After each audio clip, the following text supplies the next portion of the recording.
Hi everyone. Hello, hello. Welcome to my very first live for the Confidence Collective Coaching. I am Hayden McKinley, if you don't know who I am. I'm gonna go ahead and get started. People can kind of join as we go, and I'm I'm really excited to do this today. Some of you may catch this in the replay or recording, kind of whatever, and that's totally fine. Make sure that you post any questions you have, anything about stuff that I talk about, and I'll be sure to answer any questions or reach out to you with a DM or something like that. So, to get started, what I wanted to go ahead and talk about today is anxiety, how to stop it when it hits, and how to really just kind of calm down a little bit, and what happens when the spiraling and all of the feelings and everything starts to happen. So, to kind of overview what we're going to talk about today, I'm going to get into spiraling, what it looks like, and then we'll talk about kind of fuels to the fire, things that really get that anxiety bus and the kind of the train of anxiety up and running and stuff. And then we'll talk about how anxiety also contributes to exhaustion, because that's really the meat and potatoes of things. Because I'll get into that for a minute. And then finally, I'll talk about a few tools that you can use to help overcome anxiety and to at least stop the patterns.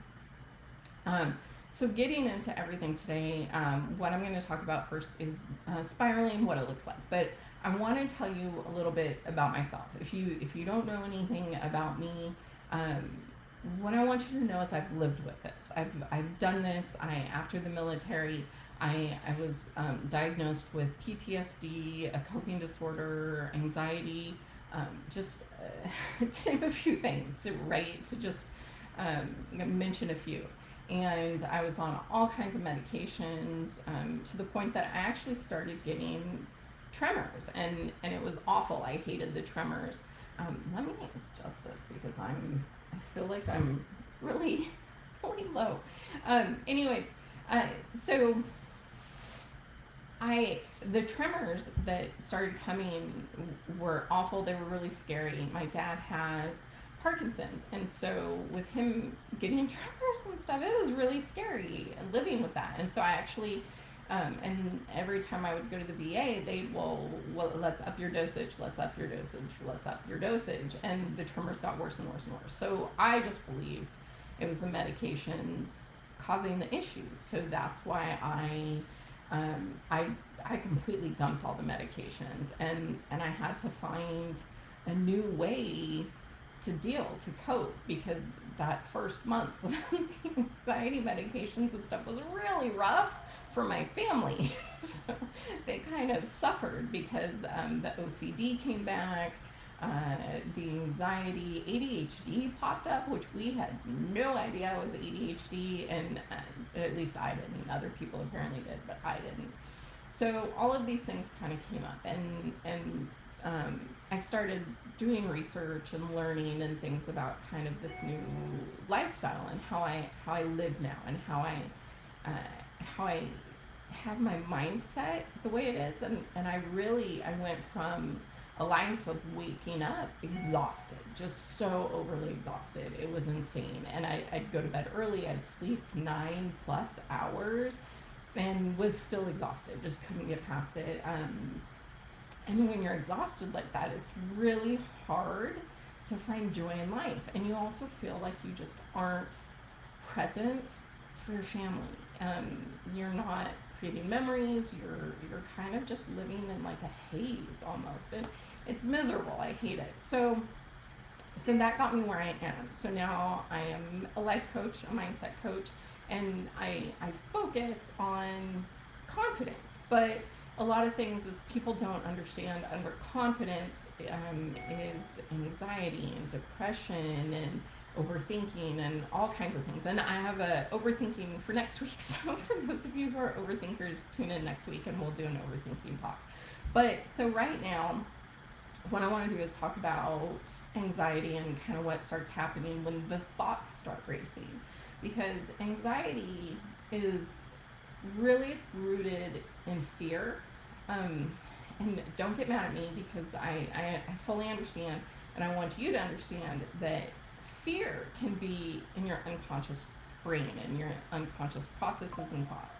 And so I really want you to understand that you can be afraid of a result or something happening and not even be aware of it. And that sucks. It's awful to be afraid of something and not even know what it is. I still get some anxiety when I fly, and I can control it. I can stop it. I can do all the things, and it's incredible now. Like we just flew to Bali for a vacation, and I started getting, like, I could feel it, and I could feel the thoughts start racing and spiraling and kind of creating a tornado of thought in my head. And that's actually what happens with overthinking, but once again next week. So um, when the overthinking kind of just starts racing, then you also get thoughts of worry, and you jump from one worry to the next, where it's, what about this, and what if this happens, and what about that, if that happens, and you kind of get into these scenarios where they may never happen. You don't even know if they're going to happen. You're not even sure it could happen, but your brain, because of what's going on in the spiral and everything, is seeing all of these things as factual. They're going to happen. It's going to happen. This worst case scenario is what's going to happen. And that's kind of what you have to stop. And you have to create what's called a pattern interrupt. And so you have to step into it and understand what's happening. So that's what I'm trying to kind of get to today, is helping you understand, so that you can go, oh, that's where I am right now. This is how I can change it. And so what happens is your brain feels really like a tornado of thoughts, and it's overwhelming, and it's really causing just destruction, pure destruction inside your head. And it's not comfortable. It's not a happy place to be. And so you also get state changes, and that's kind of your physiological state. And so what happens with your state is, anytime you're in some sort of stress, anything happening, your state changes. And so you get really shallow breathing, your heart starts to race, you get that increased rate of breathing, and you breathe in your chest up here, where you're just like kind of like that. And it's not good for you. It doesn't oxygenate your body. You're not getting oxygen to your blood cells and things like that when you're breathing up here in your chest. Your actual ideal place of breathing is down in your stomach, so getting that big belly pooch and everything. That's where you want to be breathing to get oxygen to your body and things like that, and kind of slow things down. And so your state changes, and you get flushed. Your skin may turn kind of pink, blushed, things like that. And so these are all kind of the symptoms of anxiety. And then you also get overwhelmed. You can't process information. You may freeze. You may panic, things like that. Because what's happening is you get multiple chemicals kind of pumping through your system, because you're actually in a state of fight or flight. And so you're going to get, what is it? I can always remember it. But for some reason right now, I can't remember. There's a chemical. I'm going to remember it when I stop thinking about it. So it'll come to me, and I'll let you know. But so what happens is your stress hormone, cortisol, your stress hormone starts pumping in, and your fight or flight adrenaline starts pumping in, and things like that. And the thing is about cortisol is that it's not cortisol, it's something else. But the thing about your stress hormone is that you can't process information logically, okay? So when you're in that fight or flight, your body is responding in a physiological way. So it responds for safety, and that is to kind of run and take care of yourself and take care of your body. And so you can't think about things logically or through a process. And that's not really helpful for anxiety. And so If I move into the fuels of anxiety, this is kind of where we're getting into the stress hormone. Oh, it is cortisol. Ah, okay, yeah, I was right. It's cortisol. Yeah, I told you to come to me. So you the fuels of anxiety are kind of when you go into fix it mode. And so you have this cortisol and adrenaline pumping through your body, and you start kind of like, how can I fix this? How can I fix this? What can I do? Because your body's trying to survive. And so what that does is the overthinking and the constant thinking and the trying to fix it actually leads to more fear, and thinking about a worst case scenario. And so the problem is you can't overcome that. Because your body, your physiology, and kind of everything in you is working, especially your unconscious, is working to protect you in that state. And so you're gonna be thinking worst case scenario, what's gonna happen, this, that, the other, and you get into this fear, and it's horrible. Oh my gosh, I've been there so much. It's awful. But the thing is that because of that cortisol, logic doesn't work. It doesn't work. Have you ever tried talking to someone when they're in fight or flight? You can see that they're like shaking or something because they're afraid of something. And you try talking to them logically, and you can't do it. Kids, this happens to them all the time when they get upset and their feelings are just overwhelming them, and they can't do anything. And you're like, hey, calm down. What's your issue? Just talk to me. Well, they can't. They can't physically talk to you because they can't think through the logic of what's happening. And so in that moment, all they can really do is cry, be frustrated, and so that's really, as much as it sucks, that's kind of the best time to just give your kid a hug, because it helps calm them down. And that's really what you have to do when you're in anxiety, when it's starting to spiral like that, or if you can identify precursors to the anxiety spiral.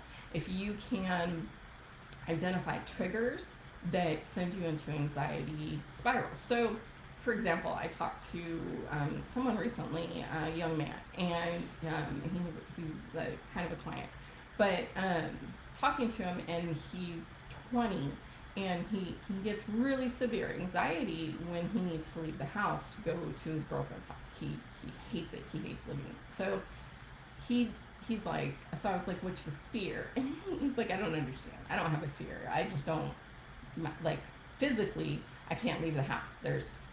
My body, my heart rate starts racing. I can't breathe. Like, all these things happen, and I just can't leave the house. So what he's talking about is the symptoms of the fear.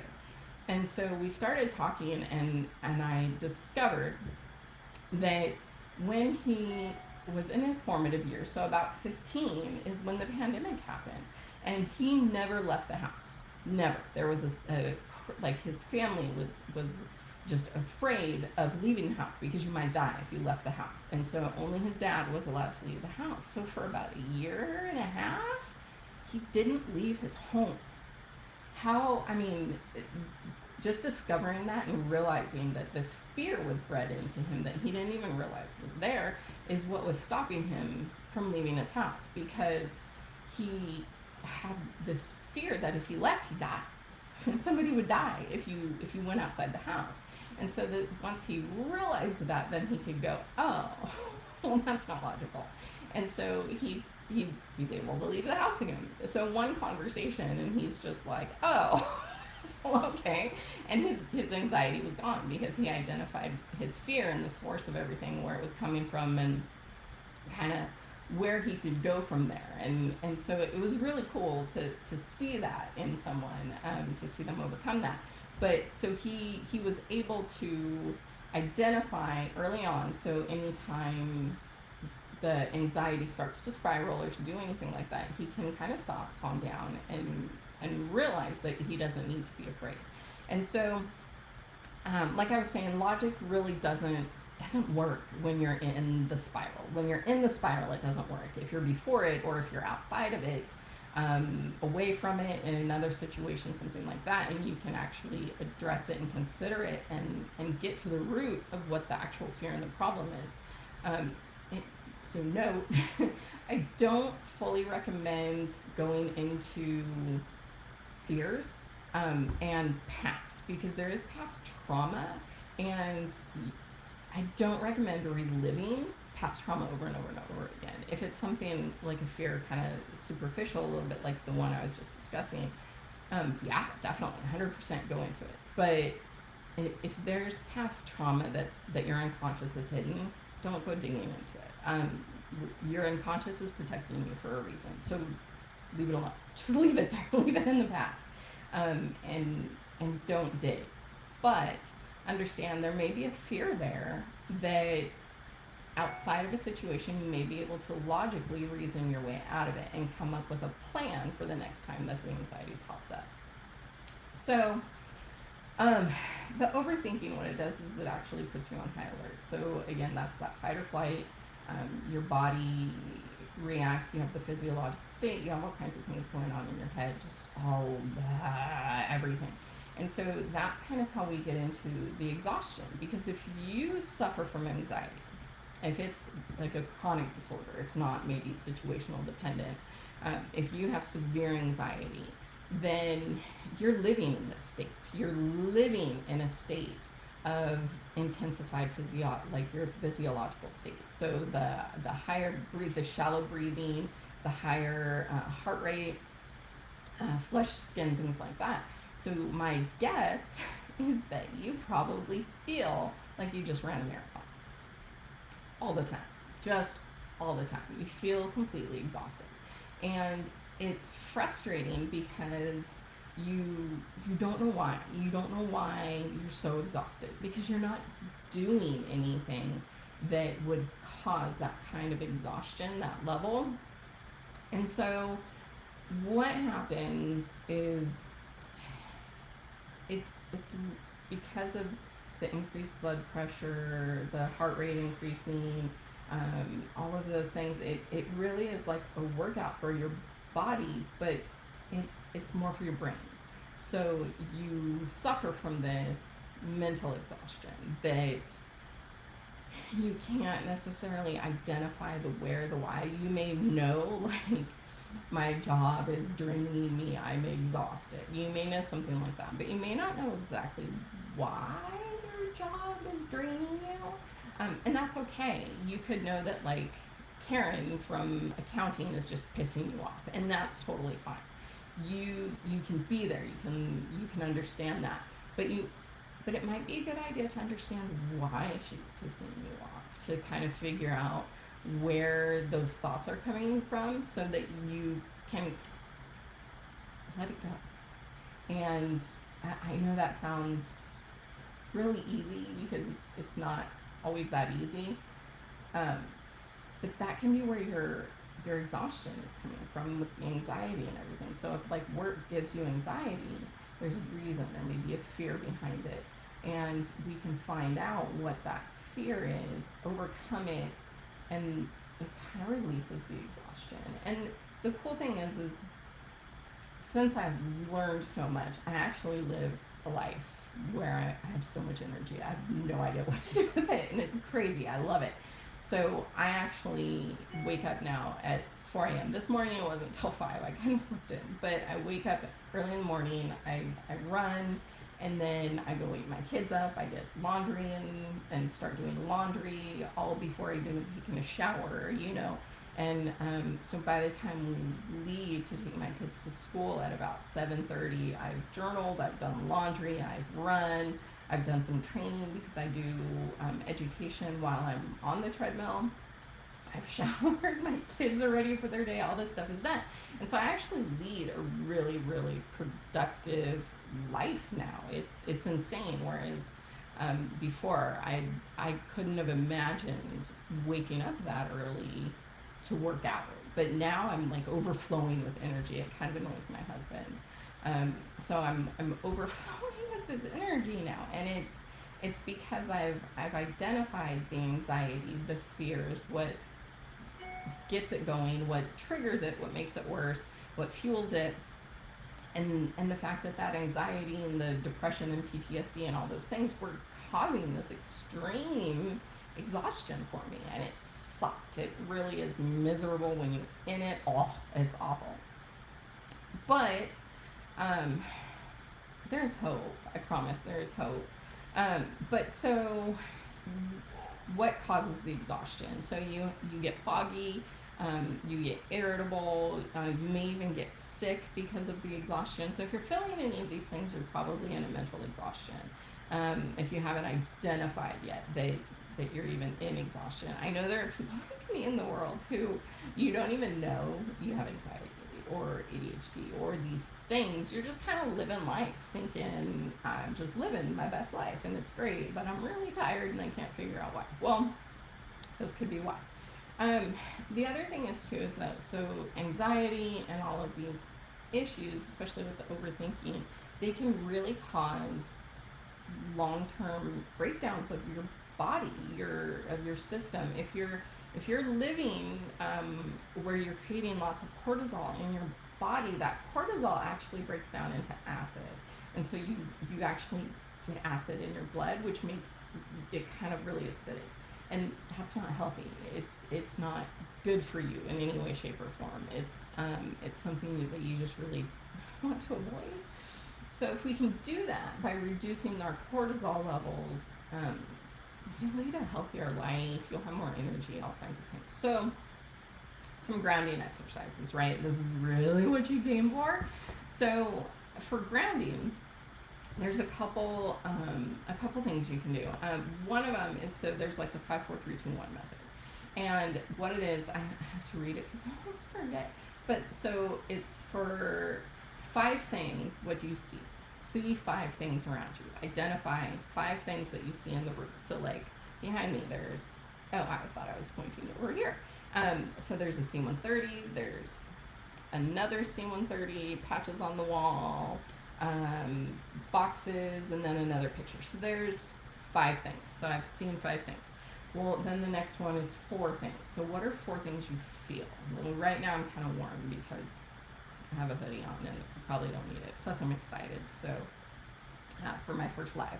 So I feel warm, I feel excited, I feel happy, and I feel serene, I feel joy. So those are 4 things that I feel. And then I mean also, you can do things like, I feel my feet in my slippers and it feels really nice. Or I feel my nails on my thumb and it's kind of itchy, you know. So that just identify things that you feel. You can feel your shirt on your skin, anything like that. Doesn't have to be emotions. It can be actual physical kind of textile touches and feels. So then the 3 is, what are 3 things that you hear? So right now you would hear my voice, you may hear the fan in the background, you may hear your kids screaming, you hear dogs barking, things like that. So 3 things that you hear. Then 2 things that you smell. So do you smell anything? Does it smell like rain? Do you smell something sour? Do you smell fresh laundry? Do you smell the candles sitting near you? Things like that. So what do you smell?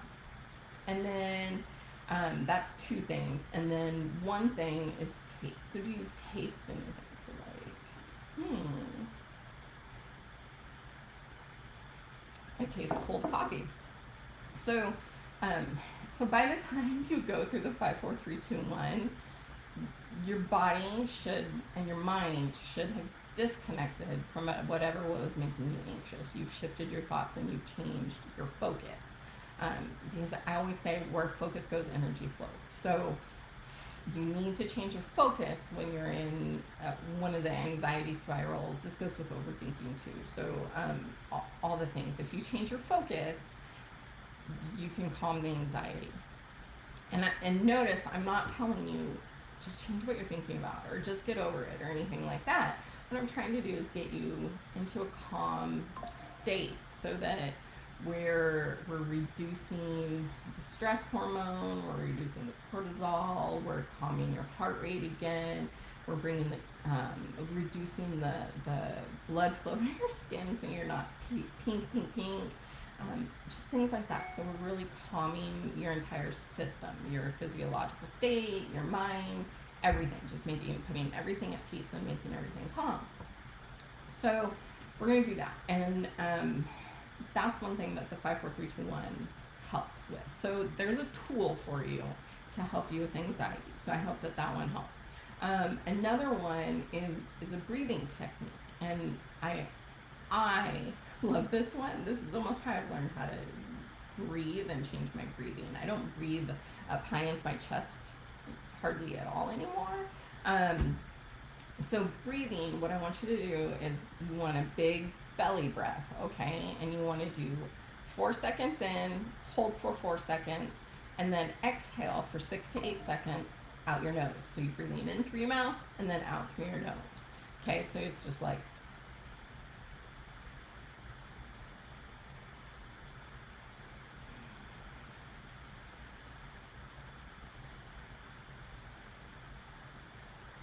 and that's it.